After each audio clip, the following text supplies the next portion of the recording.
잘 보전하리라. 아멘. 자, 오늘 이번 주 한 주간은 6가지의 사명을 위해서 기도하는 시간을 가지려고 합니다.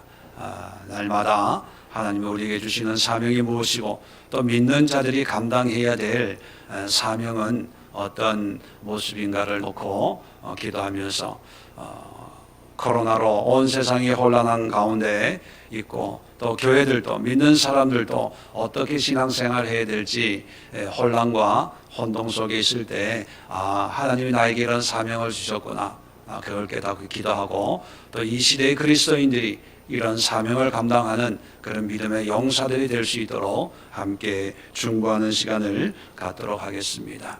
지난주에 이어서 이제 33장으로 이렇게 훌쩍 뛰어왔습니다. 그것은 25장부터 32장까지의 내용은 이제 이스라엘에게 주시는 말씀이 아니라 이스라엘 주변에 있는 이방인들에게 주는 그런 말씀으로 되어 있습니다. 그래서 물론 귀한 하나님의 말씀이지만 시간적인 여유도 없고 그래서 이방 에돔, 모압, 애굽 이런 바벨론 이런 나라들에 대한 그런 하나님의 말씀은 우리가 안 봐도 무슨 의미인지 알겠지요. 한마디로 뭐 하겠다는 겁니까? 심판하겠다는 거예요. 그 내용도 의미가 다 있지만 40일 여정에 그것까지 다 또 커버하고 갈 시간적인 여유가 없어서 이방인에 대한 말씀은 이제 건너뛰고 다시 33장에 오면 이스라엘에 대한, 유다에 대한 하나님의 말씀이 시작이 됩니다. 특별히 오늘 본문을 보면 인자야 내가 너를 이스라엘 족속의 파수꾼으로 삼음이 이와 같으니라. 자, 에스겔을 파수꾼으로 삼았답니다. 이 파수꾼은 평화 때나 편안할 때나 아니면 바쁠 때나 분주할 때나 항상 성루에 서서 전쟁이 일어나는지 또 적들이 공격해 오는지 다 이게 보초를 쓰는 그런 파수꾼의 의미입니다. 에스겔에게 파수꾼으로 세웠다는 것은 바로 오늘날 우리 한 사람 한 사람을 하나님의 파수꾼으로 세웠다, 이런 의미가 되기도 합니다. 그래서 오늘은 파수꾼의 사명이라고 하는 제목으로 말씀을 나누고 기도하려고 합니다. 우리가 파수꾼으로 사명을 받았다, 목사님이나 전도사님이나 말씀을 전하는 그런 사람들만 그렇지 우린 평신도니까 이렇게 생각할 수도 있습니다. 여러분, 옛날에는 제사장이 있고 또 선지자가 있고 여러 가지 어떤 신앙적인 하나님이 특별히 기름 부어서 세우는 그런 일꾼들이 있지만 오늘날에는 모든 사람들이 하나님의 제사장이고 일꾼이고 전도자고 복음을 전하는 그런 사람들입니다. 그렇기 때문에 이건 누구에게 주는 말씀이 아니라 바로 모든 믿는 자에게 주는 그런 말씀이다, 그렇게 여기시고 오늘을 우리 파수꾼의 사명을 감당할 수 있기를 위해서 함께 기도하는 시간을 갖도록 하겠습니다. 그럼 파수꾼의 사명은 뭐냐? 바로 첫 번째, 절망 중에 희망을 선포하는 사람입니다. 물론 절망 중에 희망이라고 하는 이 희망은 너 잘 될 거야, 복 줄 거야, 형통할 거야, 이런 희망이 아니라 지금 에스겔을 통해서 하나님이 주시는 말씀은 뭐예요? 망할 거야, 포로로 끌려갈 거야, 무너질 거야, 이런 말씀이잖아요. 그 말씀만 보면 정말 기분 나쁘고 짜증나고 아니 망하는 게 무슨 희망이야, 이렇게 생각할 수도 있습니다. 그런데 그 결과를 보면, 하나님의 의도를 보면 망하는 게 축복이에요. 끌려가는 게 회복의 시작입니다.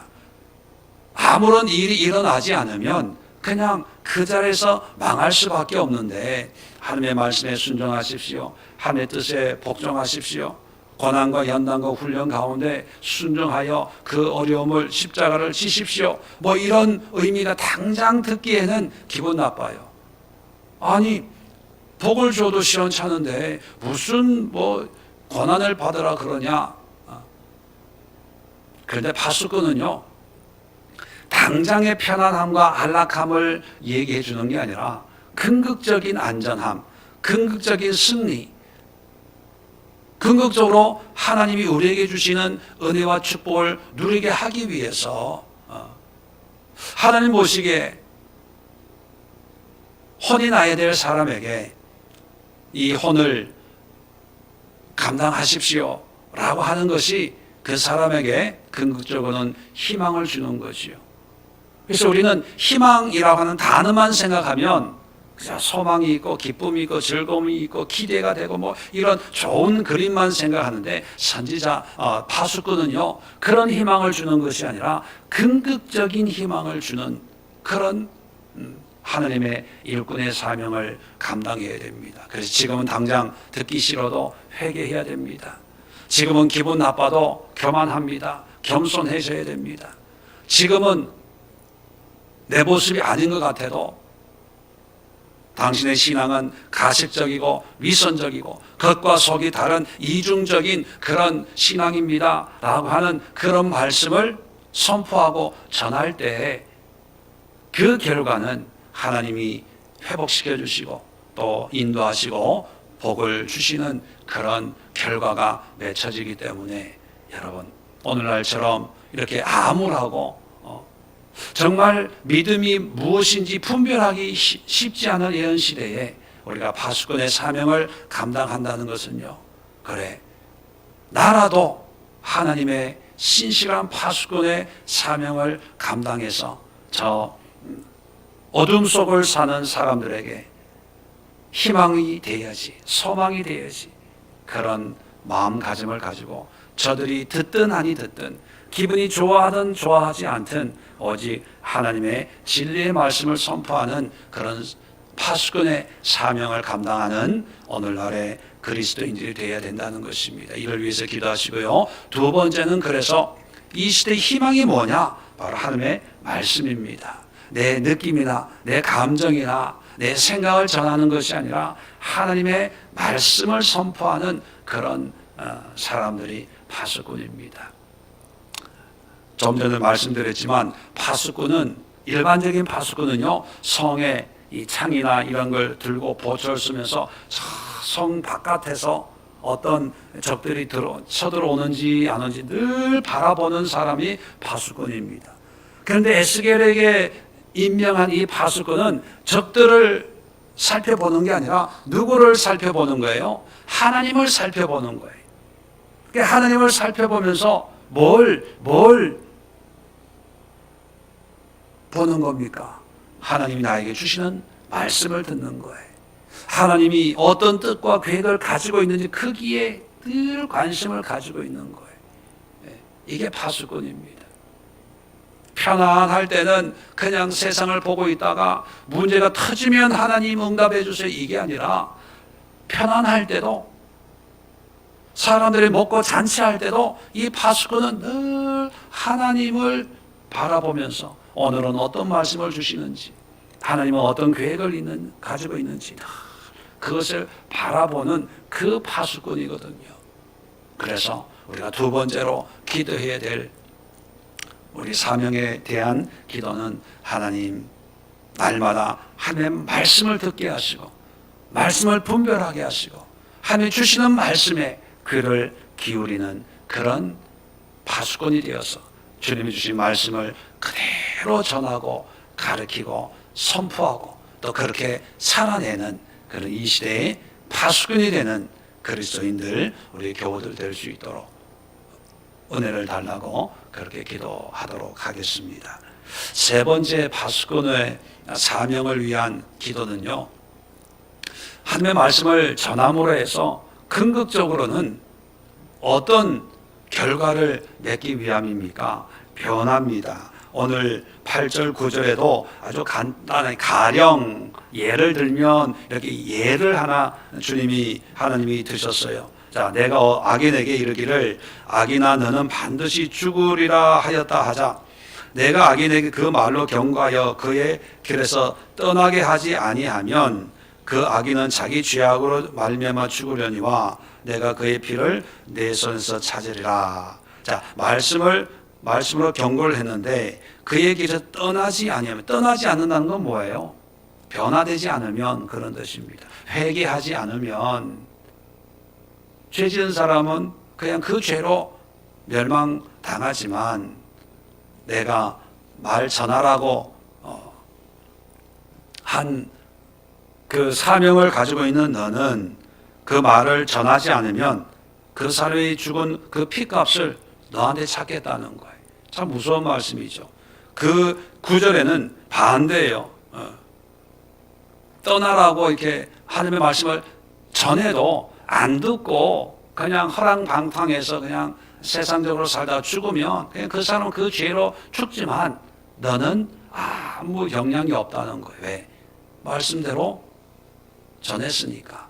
자, 그러면 말씀을 전하는 목적은 뭐냐면 내 책임 회피하려고 하는 게 아니라 한 사람 한 사람의 삶을 변화시키는 거예요. 변화시키는 거예요. 네. 그래서 우리가 세 번째, 듣든 아니 듣든 말씀을 전해야 되지만 그러나 세 번째 기도의 제목은 우리의 전도를 통해서 많은 사람들이 삶과 신앙의 아름다운 변화가 일어나서 정말 하나님께로 돌아오는 그런 많은 사람들이 생겨날 수 있기를 위해서 우리가 기도해야 됩니다. 오늘날 하나님에 관한 말씀은 많아요. 얼마나 많습니까? 이제 유튜브를 통해서 보면요, 거의 대부분의 교회들은 비대면 예배를 병행하다 보니까 뭐 엄청난 설교와 메시지들이 홍수를 이루고 있습니다. 자, 그런데 문제는 그런 말씀을 통해서 우리가 회개하고 참회하고 눈물 흘리면서 마음을 찢고 주님께로 돌아오냐 하는 거예요. 많은 분들이 은혜 받고 도전 받고 어둠 속에 빛처럼 하나님의 말씀을 사모하고 있지만 또 한편으로는 그렇지 못한 모습들이 많이 있습니다. 우리는 하나님의 파수꾼으로 나는 전했으니까 이제 뭐 심판받을 사람 심판받고 구원받을 사람 구원받고 알아서 이제 하면 되지 뭐 내 할 일은 끝. 물론 이렇게 생각할 수 있습니다. 그러나 우리가 파수꾼으로 부름받았다면 우리의 전도를 통해서 많은 사람들이 하나님의 은혜와 구원을 통해서 최후 승리를 얻는 그런 사람들 될 수 있도록 회개하고 변화되고 하나님께로 돌아오는 그런 역사들이 일어나는 그런 사역을 감당하는 우리 성도들 될 수 있도록 위해서 기도하겠습니다. 마지막으로 파수꾼의 사명이라고 하는 것은요, 영혼에 대한 책임감을 가지는 것입니다. 8절 9절에 계속해서 그 피값을 너한테 찾겠다. 또는 9절에 너는 내 생명을 보존하리라. 이것은 부자냐 가난하냐 그런 문제를 다루는 것이 아니고 사냐 죽으냐예요. 구원받냐 구원받지 못하냐, 구원시키냐 구원시키지 못하냐, 그런 정말 중차대한, 이건 뭐 수입이 있냐 없냐, 얼마나 나에게 유익이 되냐, 내가 얼마나 유명해지냐, 내가 얼마나 많은 사람들에게 복음을 전하냐, 이런 숫자나 수학의 개념이 아니고 영혼의 개념, 영혼의 개념. 그래서 저는 물론 사람들은 자기가 하는 일이 제일 중요하고 의미 있다고 생각하겠지만 세상에 많은 직업들이 있지만 그 가운데 유일하게 영혼을 책임지는 직업이 뭐냐면 파수꾼이에요. 목회도 그렇고 주일학교 교사도 그렇고 전도하는 것도 그렇고 신앙생활 하는 것도 그렇고 뭐 이 파수꾼 하나님의 말씀을 전하는 이것이 가장 중요한 그런 사명 사역자들이 아닐까 그런 생각을 합니다. 왜냐하면 영혼을 책임지는 사람들이기 때문에. 육신의 건강을 책임지는 의사들도 참 실력이 있어야 되잖아요. 약사들도 정말 똑똑하고 실력 있는 그런 학생들을 뽑아가지고 정말 많은 훈련을 공부를 시켜서 세상에 내보내. 왜요? 생명을 다룬다고 생각하기 때문에. 그런데 말씀을 전하는 파수꾼은요, 영혼을 다뤄요. 영혼을. 그러니까 육을 다루는 의과대학 못지않게 이 신학교가 그렇게 전문적이고 체계적이고 치밀하게 하나님의 영적인 사역을 감당할 수 있도록 훈련을 해야 돼요. 그런데 신학교 졸업반 되면요, 다들 기도 제목이 뭐냐면 큰 교회 청빙받게 해 주옵소서. 서울에 있는 도시에 있는 중대형 교회 사역자로 사역할 수 있는 길을 열어주세요. 다 이러고 있대요. 목회는 힘들고 개척은 힘들고 작은 교회는 일이 많고 다 그런 생각만 하는 거예요. 그런 생각. 사례도 안 주고 큰 교회 가야 거기 있다가 이제 개척도 할 수 있고 개척하면 또 개척 후원도 해주고 다 그런 생각만 하니까 이게 숫자만 보이고 물질만 보이고 어떤 세상적인 기준만 머릿속에 가득하게 됐다는 거예요.